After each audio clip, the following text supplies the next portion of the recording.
Bonsoir Renaud Dely. Bonsoir. Vous annoncez le retour des années 30 dans votre livre dont on va parler. Est-ce que la multiplication des affaires en tout genre, c'est le vent des années 30 qui est en train de souffler sur notre vie politique?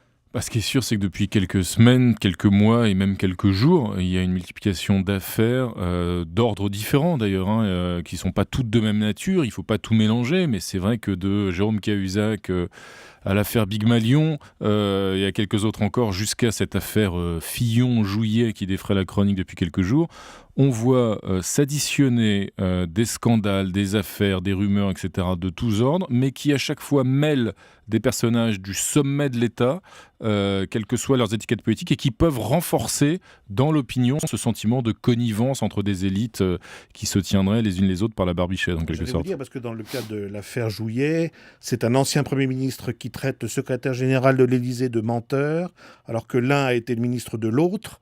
Ça nous dit quoi sur l'état de la vie politique aujourd'hui? Ça nous dit qu'il y a effectivement une caste au sommet de l'État de gens qui parfois cultivent des amitiés par-delà leurs convictions politiques ou leurs différences idéologiques, et ça peut vraiment troubler l'opinion. C'est vrai que Jean-Pierre Jouyet, ami de plus de 30 ans, pour le coup, de François Hollande, s'était retrouvé ministre de François Fillon et de Nicolas Sarkozy, que François Fillon lui-même, visiblement, en tout cas, il est accusé d'être allé tirer les sonnettes d'alarme à l'Élysée pour inciter l'Élysée à intervenir pour empêcher Nicolas Sarkozy de revenir en scène. Donc tout ça donne une impression d'élite au sens large, qu'elle soit politique, économique ou parfois médiatique d'ailleurs. Il ne faut jamais oublier que les élites médiatiques et les journalistes eux-mêmes sont très largement critiqués par une large frange malheureusement de l'opinion. Et tout ça, ça accentue un malaise, un divorce entre le haut et le bas, et ça produit de la colère, sous ce qu'on appelle communément aussi du populisme, et aussi malheureusement assez souvent du vote d'extrême droite dans les urnes. J'allais vous dire, c'est pas béni pour Marine Le Pen.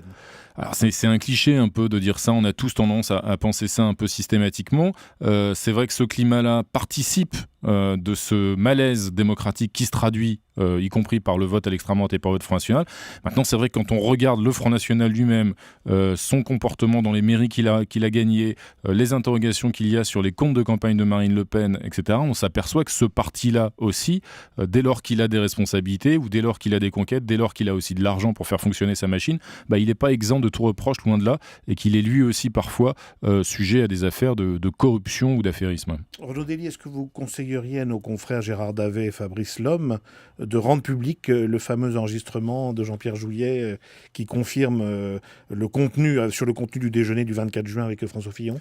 Moi, j'ai pas de conseil professionnel à leur faire. Je m'en garderai bien. Je suis pas un donneur de leçons ni à leur endroit ni à l'endroit de quiconque autre. Je leur conseillerais, mais je crois que c'est la voie qu'ils ont adoptée, de se conformer à la justice et eux aussi à leur tour de faire confiance à la justice. Et donc, si la justice leur demande leurs enregistrements, qu'ils les leur donnent. Et voilà, la justice suivra son cours dans tous les cas de figure. Alors avec Claude Askolovitch, avec les historiens Pascal Blanchard et Yvan Gastaut, vous publiez donc chez Flammarion Les années 30 sont de retour, petite leçon d'histoire pour comprendre les crises du présent. Renaud Dely, pourquoi le parallèle entre ces deux époques vous paraît-il si évident? Nous avons été frappés avec mes co-auteurs. Effectivement, vous le rappeliez, il y a 2 historiens et 2 journalistes dans cette affaire, en quelque sorte. Donc on a mélangé nos expériences. Les 2 historiens, Gastaut et Blanchard, sont beaucoup plus imprégnés du passé. Askolovitch et moi, nous travaillons sur l'actualité. Et quand on confronte nos expériences de l'actualité ou nos connaissances du passé, on s'aperçoit d'un certain nombre de similitudes dans tout domaine qui, sur la décennie qui est en train de s'écouler, ces similitudes sont assez frappantes avec les années 30, dans tous les domaines. Et on essaye... Voilà, on essaye dans le livre de les passer en revue, que ce soit sur le plan économique, sur le plan idéologique, sur le plan politique. Bien, on s'aperçoit qu'il y a vraiment des coïncidences troublantes. Prenons les crises internationales. Là, vous comparez les accords de Munich de 1938 à l'annexion de la Crimée par la Russie. Poutine dans le rôle du nouvel Hitler, est-ce que c'est pas un peu rapide? C'est évidemment la caricature dans laquelle il ne faut pas tomber, et à laquelle d'ailleurs on s'efforce de ne pas céder dans le livre. Si on évoque le retour des années 30, on pourrait nous brandir effectivement l'épouvantail Hitler ou tout de suite l'annonce d'une 3e guerre mondiale. Tel n'est pas notre propos, et tel n'est pas notre propos non plus dans ce chapitre-là.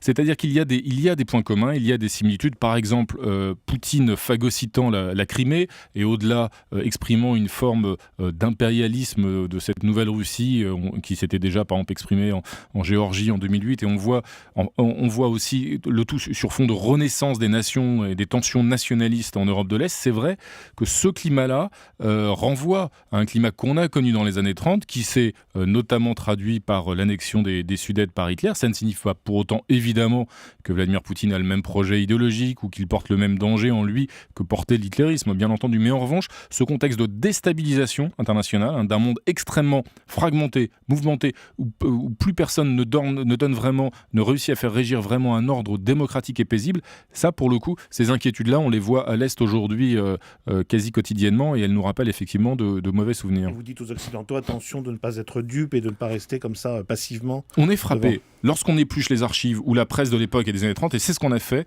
de l'aveuglement souvent des régimes occidentaux, pensant que forcément ces dangers-là allaient s'apaiser d'eux-mêmes et que les dictateurs potentiels ou les régimes autoritaires allaient se calmer, et n'agissant pas pour le faire. Et on peut parfois aussi s'inquiéter d'une forme de passivité aujourd'hui de l'Union européenne ou d'un certain nombre de régimes occidentaux.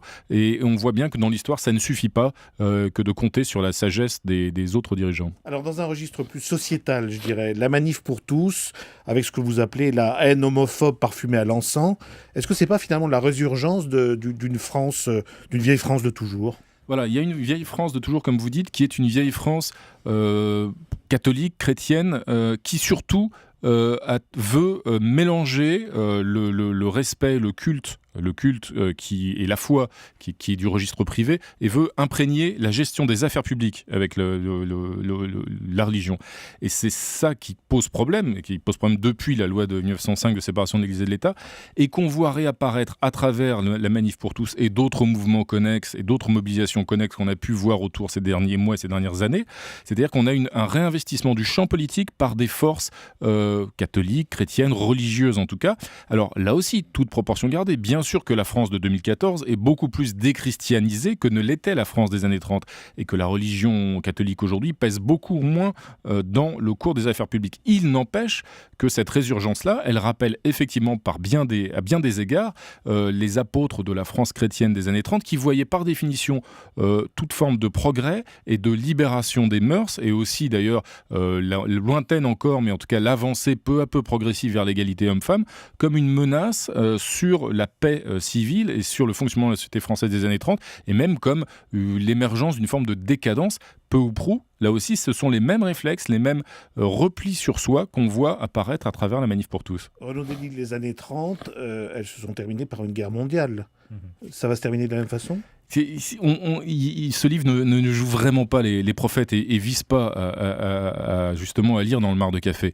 Mais en tout cas, à s'interroger sur le fait qu'aujourd'hui, il y a une forme de déstabilisation des grands ensembles qui est manifeste. On voit une multitude de conflits régionaux en Europe, mais aussi en Asie, en Afrique, ailleurs. Et on ne voit pas de régulation internationale, d'institutions internationales suffisamment fortes et légitimes pour ramener la paix. On n'a plus un fonctionnement aujourd'hui de supranational qui soit suffisant pour apaiser toutes ces zones de conflit. Souvenez-vous malheureusement que dans les années 30 aussi, la SDN, la Société des Nations, a été débordée par un certain nombre comme ça de conflits qui se sont juxtaposés les uns aux autres. L'histoire ne repasse jamais les plats de façon exactement similaire, mais on cite Winston Churchill à la fin de l'ouvrage, qui rappelle qu'un peuple qui oublie son passé se condamne à le revivre. Le meilleur moyen, la meilleure façon que le passé ne se reproduise pas, c'est de le connaître, et c'est toute l'ambition de ce livre. Donc on pourrait prolonger votre titre, Les années 30 sont de retour, dans un monde sans repères. Peu ou prou, c'est ça. C'est vrai que pour autant, c'est cette déstabilisation économique aussi, puisqu'évidemment tout part aussi du krach de 2008 qui renvoie au krach de 1929. Aujourd'hui, les menaces de déflation, l'absence de croissance et toute cette absence de repères, de régulation, tant sur le plan économique que sur le plan diplomatique ou militaire, renvoie à un avenir très incertain. Et pour mieux se protéger du pire et se ménager du pire, mieux vaut connaître et savoir ce que fut le pire jadis pour éviter qu'il ne se reproduise. Une petite leçon d'histoire pour comprendre les crises du présent. Merci Renaud Dely. Avec vous Pascal Blanchard, Claude Askolovitch et donc Yvan Gastaut. Et c'est paru chez Flammarion. Merci à vous Emmanuel Faux.